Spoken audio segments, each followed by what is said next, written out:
Okay, before you use this lift, you want to do an inspection. Okay, it's called a pre-inspection before the lift. First thing you want to do is look around the machine and make sure that everything is attached. All the bolts are tight for the wheels. There's no oil underneath. You can go ahead and open up the side compartment here. This is the hydraulic side. And what you got here is your hydraulic oil level. You want to make sure that's full. You want to take a look at these areas here and make sure there's no oil anywhere. This is your return filter, your emergency lower valve, the tank vents, and this is the actual explosion-proof control manifold.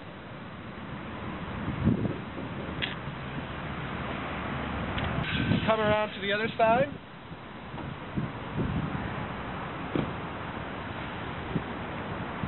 Here again, you want to inspect that all the wheels, all the bolts, everything looks good, and you want to open up the battery compartment side. In the battery side, you want to make sure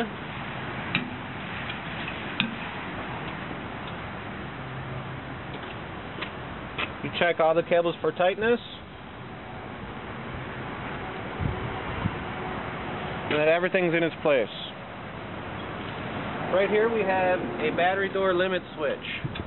If the battery door is open, the limit switch is not depressed, the machine will not run. That also goes the same for this door here.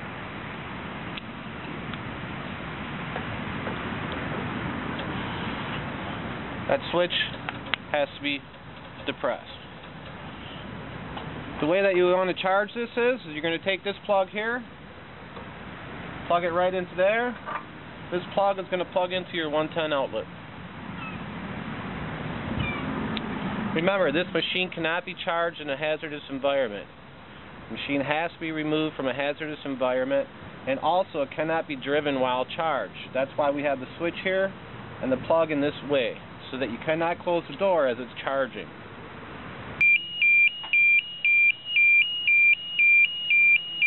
As part of your pre-inspection, you want to raise the lift up some so you can finish your inspection.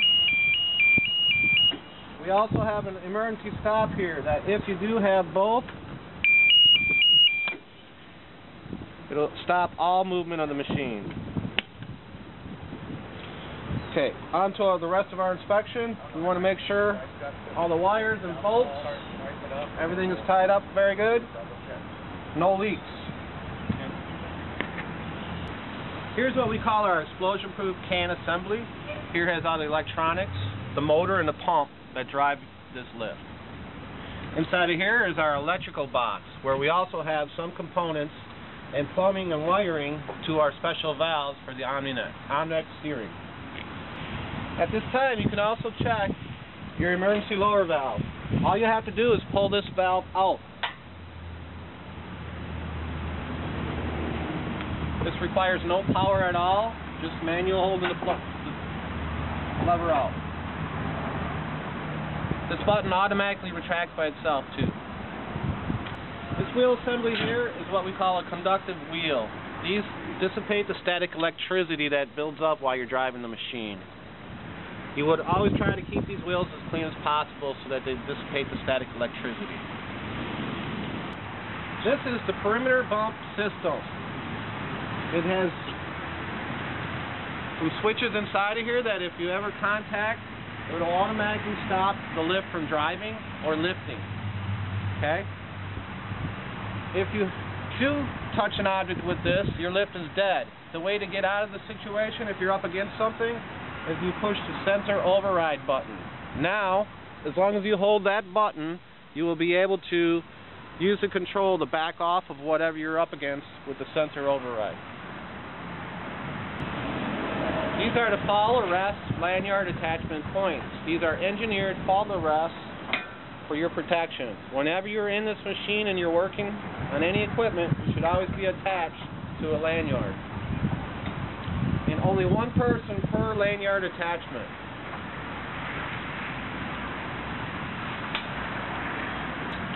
You always must use a full body harness and always a lanyard that you'll have to experiment, but usually 48 inches or less is the length, so that you cannot prevent yourself The lanyard will stop you before you go close to the edge. This is an open basket design, designed especially for the painting industry, the aircraft industry. And because of this, whenever you work, you always must be attached to the lanyard in this position. Inside the top of the window of the can is our battery indicator and hour meter. As you can see right now, it's green and it's fully to that side, which is full charge. As that comes down, it'll turn yellow and then also start flashing red. This indicates that you have no power. Control box for the upper platform. And there's a few different controls here. One is traction control. Whenever you're driving and you get on an uneven surface, if you stop moving, you can push this button together and it locks both drive wheels together. As long as you hold that, both drive wheels are locked together and they should get you through the uneven surface. Then what we have here is an emergency stop. This emergency stop arrests all operations. Then what we have is our steering wheel, and it has two modes, two-wheel steering and OMNI motion steering. And we're going to go through that right now. Right now, with this diagram here, two-wheel steering means that your front wheel is your drive wheel and your back wheel is 90 degrees to the motion. So what you want to do, if you're driving, this is just like driving a car in this mode. With driving a car, your range of motion is here in the gray area, two-wheel steer. If this button here is forward, your wheels are forward, you're going to be driving forward. As you steer a little bit this way, now you're going to drive off this way or that way. This wheel right here is doing your steering for you. The next mode is OMNI motion mode. Okay, OMNI steer mode. Same thing, your steering wheel is driving here. The only difference is this drive wheel and this drive wheel both steer at the same time. This allows you to do any motion, sideways, crab motion, forward, back, any which way. Whenever you do this mode and do steering, you want to make sure that when you hit the enable, that the steering adjusts and catches up. This is the best way to control your machine. You can make small incremental steering adjustments as you're driving, but if you make major adjustments, you want to hit this and let the steering do the steering first before you drive. This is much more convenient and the steering works a lot faster. The next mode is what we call spin mode, where the steering wheel doesn't come into play at all. The computer automatically turns the drive wheels in opposite directions so that when you hit the enable button, the wheels will automatically turn themselves. In that case, what happens is you hit the enable button, the wheels turn, and as you drive forward, you spin in one direction, and if you drive backwards, you spin in the other direction.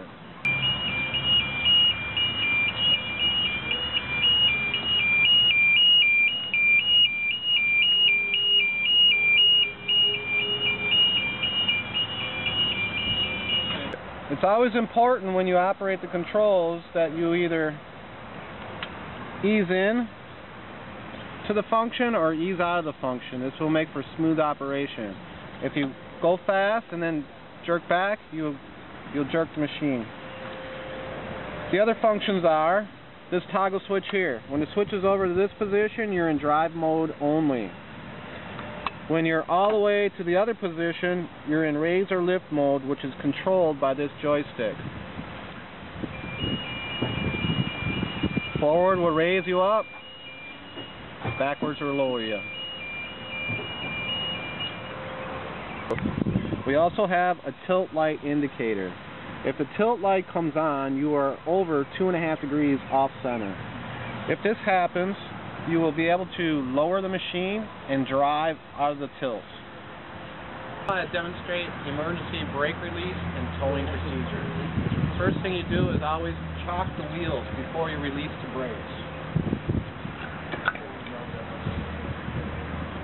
Right down here is the emergency brake release. You push in the black knob all the way and you pump up the red knob. This hydraulically releases the spring-applied brakes. Once there's firmness, you can't pump anymore, the brakes are released.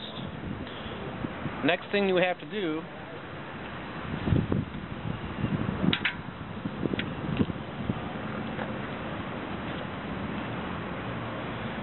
is open up the freewheel valve. This valve connects both drive valves together so the oil in the wheel motors can circulate during towing. You will unscrew this counterclockwise to open up. Once this is opened up, your brakes are released, you're able to tow the machine out of the way in case it's dead or has a power issue. When you're done with that, you always want to make sure this freewheel valve is closed back up again, clockwise. To reapply the brakes, all you have to do is pull out the black knob.